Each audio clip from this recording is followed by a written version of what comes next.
যে আমার মেয়ের সাথে উপরে সেক্স করার পর ওর আমি ছাইড়া দিছি। নেশা করে উনি ঘুমাইছে, তারপরে আমি 4টা বাজে কাটতে আমি নিজে থানায় আমি ফাঁড়ি দিছি, ফাঁড়ি থেকে যখন আমি থানায় যাবো 1.5 ঘন্টা পরে পুরুষ সঙ্গটা দিছি। দেওয়ার পরে যখন ওনারা ছবি টুপি তুললো আমার ঠিক এভাবে এমন করে যখন আসতেছে ল্যাংরা ল্যাংরা, তখন আমি সিএনজিতে দেখে বলতেছি স্যার ও যে আমার স্বামীরে বাঁচান, ব্লিডিং হয়ে মারা যাবো স্যার আপনাকে পাদে সিএনজিতে আমি লাভ দিছি। 2 পুলিশ আমার সাইড আসলে, আমি মাঝখানে বসাছিলাম।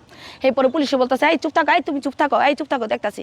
ও কি করলো ওইখান থেকে, কি করলো থানার সিসি ক্যামেরা ফুটেজে যদি টান দেয় পুরো ঘটনা সব কিছু এটা পাইবো। এর জন্য আমি ভালো সুষ্ঠু তদন্ত চাই যে ওর সাথে আর আমার সাথে ওই ফট করে শুয়ে কি করলো এমনি জায়গায় স্যার দেখেন ও আমার পুরুষ সঙ্গ কেটে ফেলেছে, মানে আলগা দেখাতেছে স্যার আমার পুরুষ সঙ্গ কেটেছে, এটা একটা ভিডিও করে ছাড়েন।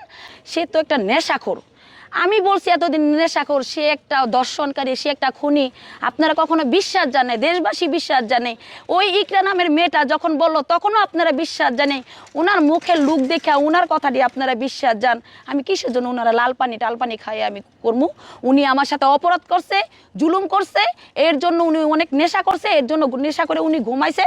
তারপরে আমি 4টা বাজে কাটতে আমি নিজে থানায় আমি ফাঁড়ি দিছি। ফাঁড়ি থেকে যখন আমি থানায় যাবো 1.5 ঘন্টা পরে পুরুষ সঙ্গটা দিছি। দেওয়ার পরে যখন ওনারা ছবি টুপি তুললো আমার বাসায় 100 যাইতেছে, আমি আবার বলতেছি আমার থানায় নিয়ে যান, আমি বাসায় যাবো না।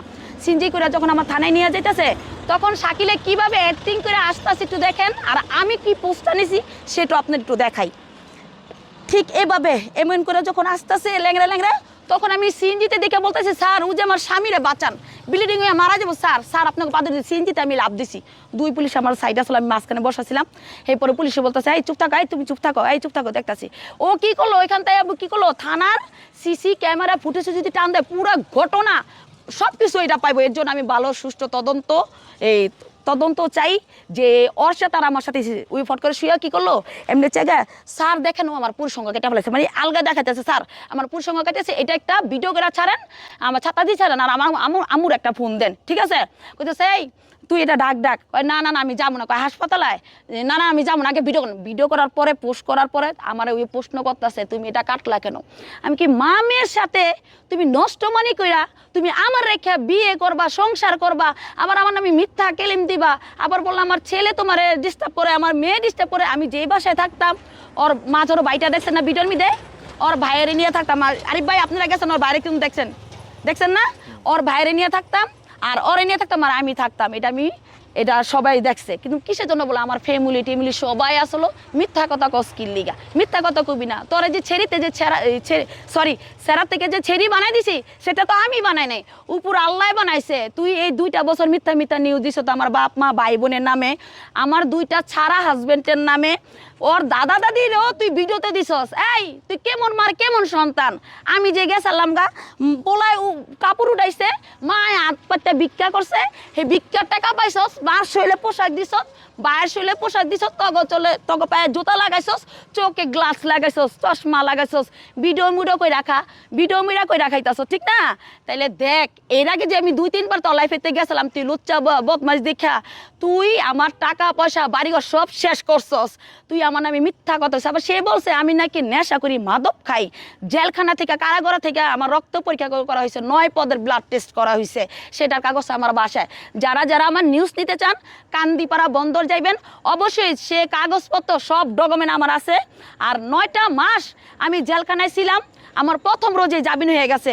সে এসটাই মারানোর লেগে আবেদন করছে, 2 গেট আমার বাইর করেছে, 3 গেটের সময় আমার বাইর করবো, আমার আটকায় দিছে। এই এসটার আবেদন এই 21 দিন কাটাইছে, 22 রোজায় রবিবার দিন আমি বের হয়েছি, ঠিক আছে? আর সবচেয়ে বড় কথা, আমি দেশবাসীর কাছে একটি আশা, আমার ভরসা আমি চাই সবাই আপনারা একই কথা বলবেন যে এই ছেলের যে পুরুষ সঙ্গ কাটলো শিখা খান, কিসের জন্য? দুনিয়া সাকিব তো বাবা হইতে পারবো না, এইটা আমরা ভালো সূক্ষ্ম বিচার চাই। আর বিচারটা কিভাবে হইব জানেন? ওর হাতে হ্যান্ডকাপ পরানো হইব, ওর মার হাতে হ্যান্ডকাপ পরানো হইব, ওর মা জড়ো ভাইয়ের হাতে হ্যান্ডকাপ পরাই নেব, আর আমার হাতে হ্যান্ডকাপ পরাই নেব। এরপরে সব বৈশা এরপরে বলবো এইভাবে তদন্তটা করেন, সিসি ক্যামেরা ফুটেজে সব তদন্ত আপনারা সব ফুটে সব কিছু পাইবেন। আর উনি বলছে না আমার ছেলের বাবা আইছে, আমার বাপ মা আমার ফ্যামিলি সবাই আইছে, মেয়ের বাবা আইছে, সবাই নুনটুটা জবর দিয়ে ছেড়ি বানাই দিছে।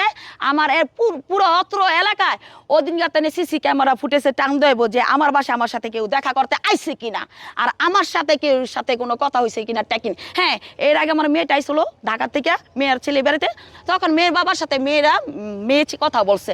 তোর মেয়ে আমার কাছে এসে বাচ্চা আমার কাছে অবশ্যই ফোন দিতে পারে, তো তোর বাচ্চা নাই, তুই ইজলা, তুই তো আমার ফোন আর দিতে পারবি না, তোরও তো আমি ফোন দিব না। দুই ছেলের বাবা আমার ফোন দিতেই পারে, কি লেগে ওদের একটা ছেলে একটা মেয়ে আমার কাছে আছে। আমি জীবনও যদি আপনারা কখনো দেখেন যে উনাদের সাথে আমি সংসার করি, তাইলে মনে করবেন যে উনাদের সাথে আবার হাতের লিঙ্ক আছে, হয়তো বা হাত আছে। এর চেয়ে বেশি কোনো কথা কইতে চাই না। আর এর মেয়ের সুষ্ঠু তদন্ত বিচার চাই।